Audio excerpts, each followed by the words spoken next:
everyone, today I'm going to review the book Smoke Gets in Your Eyes by Doughty. Really sorry if I'm pronouncing that wrong. It's a book I read on holiday recently, and basically it's the autobiographical anecdotes of Caitlin Doughty, a 23-year-old woman who works in a crematorium. It's a really good, fun, cheery holiday read. Basically, if you like death, you should read this book. But if you don't like death, you should definitely read this book, because nothing makes you come more to terms with the fact that you are essentially a big ball of mass and energy which is only yours for the remainder of your small and inconsequential existence, like a person describing how they put kind of basically toothpick umbrellas in your eyeballs when you die so that your eyelids don't cave in at your own funeral. Yes, all you out there who want the grisly details to what happens to you after your death can now read all about it, and you'll be especially happy now that you can weird out your friends and pick up girls with all the stuff you know. As a girl myself, I was especially intrigued by the de decomposition, which apparently smells like licorice, a strong citrus undertone, which isn't like summer fruits, mind you, but, quote, like a can of orange-scented industrial bathroom spray shot directly up your nose, and a day-old glass of wine that's begun to attract flies, and then top it all off with a bucket of fish left out in the sun. A one-on-one guide picking up girls, all for the tender price of $12.99.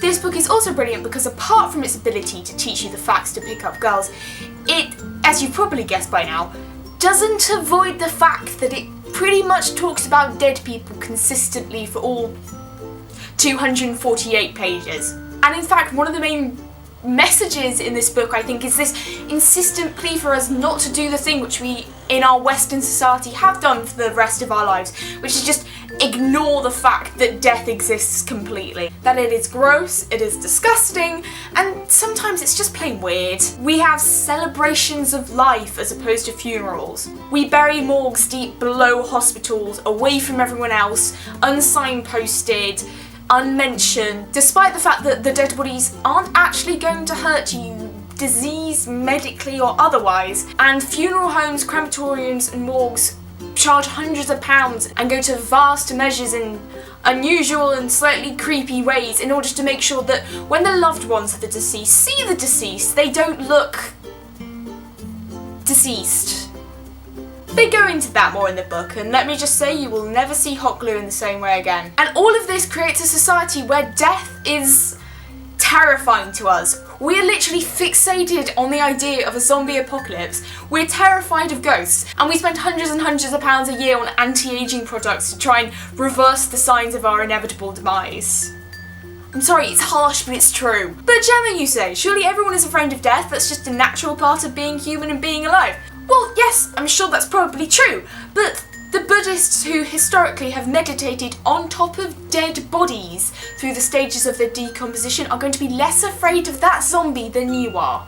As Caitlin says, there's nothing like consistent exposure to dead bodies to remove the trepidation of dead bodies. And exposure you will get in this book, and newfound knowledge in comparison to how different cultures deal with death, and an unexpected desire to be a mortician.